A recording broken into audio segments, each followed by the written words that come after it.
আসসালামু আলাইকুম। আমি মারুফ হাসান পলাশ @freedom.1971 আমার ইউটিউব চ্যানেল থেকে আপনাদেরকে শুভেচ্ছা ও অভিনন্দন। প্রিয় দর্শক, আজকের যে টপিকসটি তা হলো আগে নির্বাচন নাকি শেখ হাসিনার দেশ প্রত্যাবর্তন। প্রিয় দর্শক, বেশ কিছুদিন হলো বিভিন্ন পর্যায় থেকে নির্বাচনের হাওয়া বইছে তা বোঝা যাচ্ছে।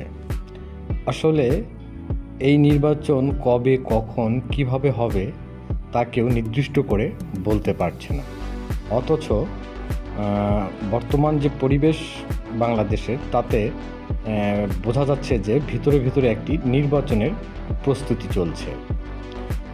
ধরে নেওয়া যায় এই নির্বাচনটি মোটামুটি সামনের বছরের ফেব্রুয়ারি থেকে জুনের মধ্যে হতে পারে।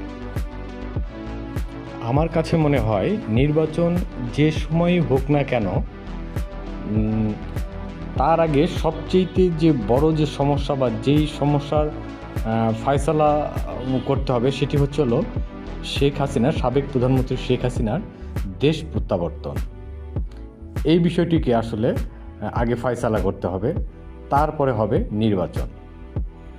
আমার কাছে মনে হয় না নির্বাচন নিয়ে যে আলোচনা সমালোচনা চলছে তা খুব একটা কার্যকর। কারণ বাংলাদেশের বর্তমান রাজনৈতিক প্রেক্ষাপট যেখানে এসে দাঁড়িয়েছে, তাতে আওয়ামী লীগ সমস্যার সমাধান না করে নির্বাচন হওয়াটা সম্ভব নয় মনে হয়। তারপরও যদি কোনো কারণবশত হয়েও যায়, সেই নির্বাচন বৈধতা নিয়েও প্রশ্ন উঠতে পারে। ফলে সেই ধরনের নির্বাচনের দিকে কেউ হয়তো এগোবে না। অন্যদিকে আমরা এই যে 11 মাস যেভাবে বর্তমান দেশ নিয়ন্ত্রকরা দেশটিকে এখনও তাদের নিয়ন্ত্রণে রেখেছেন, তাতে যদি তারা এভাবেই নিয়ন্ত্রণ করেন, তাহলে একটি নির্বাচন দেওয়া বা একটা ভোট হওয়া খুব কঠিন কিছু না। কিন্তু সাবেক প্রধানমন্ত্রী শেখ হাসিনার বিষয়টিকে ফয়সালা না করে যাই করুক না কেন, কোনোটাই তারা সুবিধা করতে পারবে না।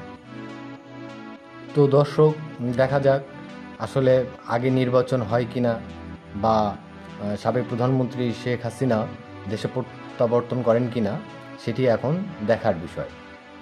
তো আজ এ পর্যন্তই। সবাই সুস্থ থাকবেন, ভালো থাকবেন। আবার অন্য কোনো নতুন কোনো টপিকস নিয়ে আপনাদের সাথে দেখা হবে। ধন্যবাদ সবাইকে।